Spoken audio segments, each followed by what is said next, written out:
Hello students, हमारा एक topic बचा हुआ था कॉन्टीन्यूटी और डिफरेंशियबिलिटी 5.1 का।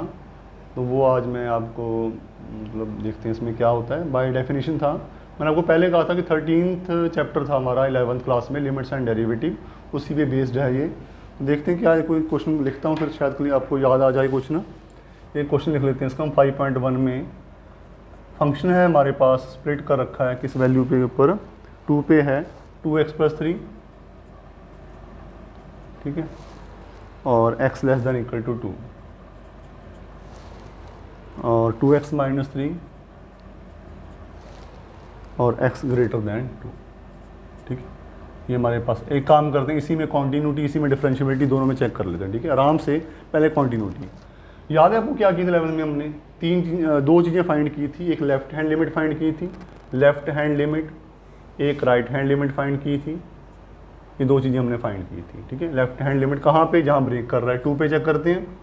Limit x approaches to 2 negative f of x, limit x approaches to 2 positive f of x।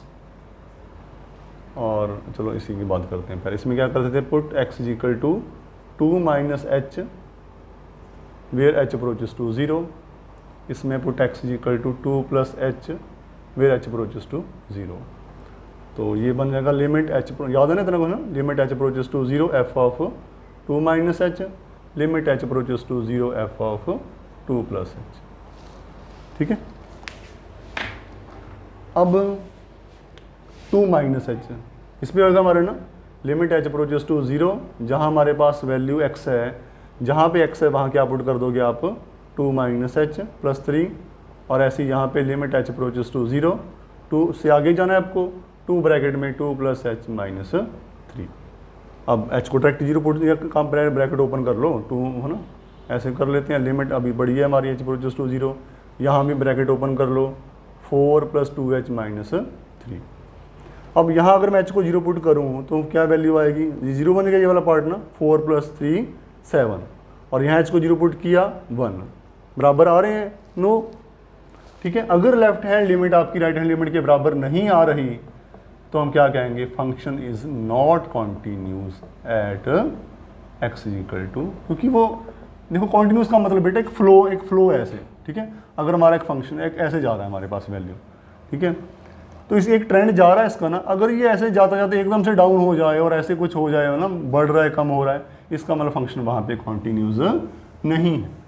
तो ये इसको और क्या बोलते हैं हम? डिसकॉन्टिन्यूस। और क्या इसको? डिसकॉन्टिन्यूस। अगर फंक्शन यहाँ है तो डिसकॉन्टिन्यूस।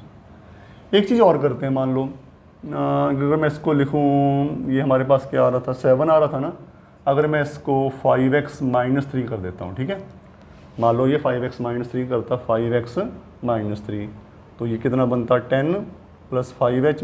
मैंने क्वेश्चन चेंज कर दिया है, और अब h को 0 पुट करता, मेरा आंसर 7 आता। अब आपको क्या करना पड़ेगा? एक थर्ड चीज़ फाइंड, वहाँ पे नहीं था हमारे 11th क्लास में हमने किया था। कॉन्टीन्यूटी केस में हम करते हैं कि 2 के ऊपर भी जो वैल्यू है वो चेक कर लो, f ऑफ 2, 2 पे ब्रेक कर रही है ना, 2 पे लेफ्ट हैंड हो गया, 2 से छोटी वैल्यू चेक कर ली, 2 से बड़ी, 2 पे भी चेक कर लो, f ऑफ 2 यहाँ इज इक्वल टू है 2 ब्रैकेट में 2 प्लस 3, कितना आ गया? 7। अगर तीनों बराबर आ रहे हैं तो function is continuous, function is continuous. और अगर हम एनसीईआरटी की बात करें, सीबीएसई की बात करें, तो रेयर केस है कि ये बराबर नहीं आएगा। अगर ये दोनों बराबर आ रहे हैं, ये बराबर आ ही जाता है, ठीक है ना। तो हमारा ध्यान इसी पे होना चाहिए कि लेफ्ट और राइट बराबर आ रहे हैं कि नहीं आ रहे, ठीक है। चलो अब एक काम करते हैं, हमारे पास क्वेश्चन नंबर 19 है, उसको देख लेते हैं हम। इसमें कॉन्टीन्यूटी में अच्छा क्वेश्चन है वो। क्वेश्चन नंबर 19 ये है हमारा, show that function defined by x minus greatest integer x, ठीक है। इसमें क्या देखो, अब ग्रेटेस्ट इंटीजर x फंक्शन क्या होता है, पहले तो इसी को ध्यान देखते हैं। ग्रेटेस्ट इंटीजर x, जेंट फंक्शन कहते हैं इसको, क्या है? f(x) इक्वल टू, ध्यान से देखना, एक बार में समझ आ गया तो पूरा साल याद रहेगा। क्या बोलते हैं इसको? जेंट फंक्शन भी कहते हैं हम, GIF, ग्रेटेस्ट इंटीजर फंक्शन। पूरा नाम क्या है इसका? Greatest integer function. इसके नाम से ही पता लग जाएगा कि यहाँ तक का ग्रेटेस्ट इंटीजर। मैं एग्जांपल लेता हूँ, देखो 2.5, 2.9, 2.1, 2, -2.1 -3 0, ठीक है, ऐसे कुछ हैं। तो आपने एक नंबर लाइन बनानी है 0 1 2 3 2.5 यहाँ कहीं आ रहा है ना, यहाँ तक का देखो ऑब्वियसली ये इंक्रीजिंग ऑर्डर है ना, यहाँ तक का सबसे बड़ा इंटीजर कौन, यानी कि इसके पहले अगर मैं इसको इसके पीछे चलूँ मैं डेसिमल के, जो सबसे पहला इंटीजर आपको मिला वही इसका आंसर है। आंसर क्या आएगा 2।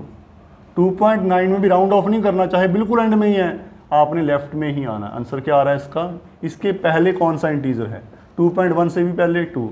अगर आंसर इंटीजर है तो इंटीजर ही आएगा। -2.1 -1 -2 -3 -2.1 यहाँ होगा ना, तो भी लेफ्ट में ही आना है आपने। आंसर क्या आएगा -3। और अगर इंटीजर है तो जीरो भी इंटीजर है, आंसर क्या आएगा 0। क्लियर में होगी कि डेसिमल में, इंटीजर में तो इंटीजर ही आएगा ना, डेसिमल में क्या करना है, उस डेसिमल से पीछे जाना है। जैसे ही आपको पहला इंटीजर मिल गया वही आपका आंसर होगा। एग्जांपल देता हूँ मैं, देखो ये सी एक हमारा इंटीजर है, ठीक है, कोई भी रैंडम इंटीजर ले लिया, इसके बाद एक ऐड करेंगे c+1, इसके पहले या c-1। एक काम करते हैं, क्वेश्चन पे ही चलते हैं, ठीक है। समझ में आ गया क्या है ग्रेटेस्ट इंटीजर, जो कसर बचेगी वो इस क्वेश्चन में हो जाएगी। क्वेश्चन हमारा क्या है, gx है, नाम उसने gx है, fx है, क्या हमें उसे कोई चक्कर नहीं, ठीक है, x minus greatest integer x। तो हमें उसने क्या बोला है कि show that function is discontinuous eight all integral point. Her integer के ऊपर, चाहे वो 2 है, चाहे वो 3 है, -4 है, 0 है, हर इंटीजर के ऊपर ये क्या है, डिसकंटिन्यूअस है, मुझे ये शो करना है। तो let's check continuity of gx at x is equal to c, where c is any integer। c क्या है, कोई भी इंटीजर है। तो अगर c पे कॉन्टिन्यूस आ गया तो हर इंटीजर पे होगा, रैंडम इंटीजर ले लिया मैंने तो, और अगर c पे कॉन्टिन्यूस नहीं आया तो कहीं पे भी कॉन्टिन्यूस नहीं आएगा। और तो मैंने आपको बता के दिखाया कि जैसे 3 के बाद 4, 3 से पहले 2 होता है ना, एक ऐड करो एक सब्ट्रैक्ट, c इंटीजर था, c के बाद क्या हो गया c+1, c से पहले क्या होगा c-1, ये माइंड में रखते हैं। ओके, लेफ्ट हैंड लिमिट क्या होती है अभी बताइए आपको, चेक किस पे कर रहे हो आप, c पे, limit x approaches to c negative f(x), और ये हमारे पास राइट हैंड लिमिट क्या आएगी, ये दोनों चेक कर लो। अगर ये बराबर आ रही हैं तो f(c) चेक करो, अगर ये बराबर ही नहीं आ रहे फिर क्यों एनर्जी वेस्ट करनी, ठीक है। तो हम क्या करते हैं, यहाँ पे भी limit x approaches to c positive f(x), ठीक है, और ये क्या बन जाएगा, put x is equal to c minus h where h approaches to 0, put x is equal to c plus h where h approaches to 0।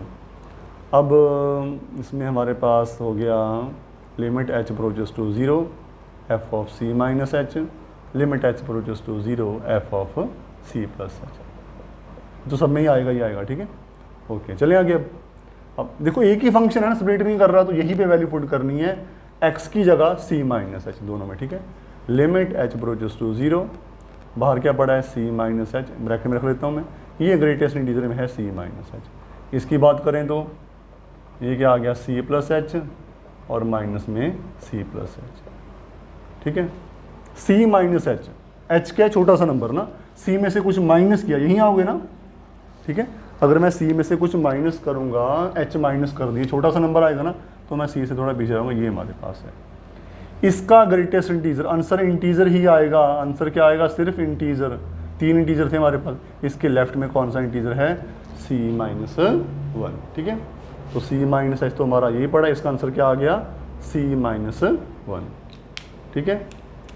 तो bracket open कर दें, इसकी क्या बन जाएगा, limit h approaches to 0 c minus h minus c plus 1, h को 0 put कर देते हैं, c कट गए, h को 0 पुट कर दिया, आंसर क्या आ गया 1, ठीक है। c प्लस h, अगर मैं इसको रब कर दूँ थोड़ा सा दोबारा देखो, c प्लस h, पहले क्या है c माइनस 1, c प्लस 1, ठीक है। c प्लस h, c में कुछ ऐड किया आपने, ऐड करोगे तो यहाँ जाओगे अपना, इसके पहले कौन सा इंटीजर आ रहा है, खुद c, ठीक है। तो आराम से इसको रिलैक्स होकर सोचना, कोई इतनी दिक्कत की बात है ही नहीं है।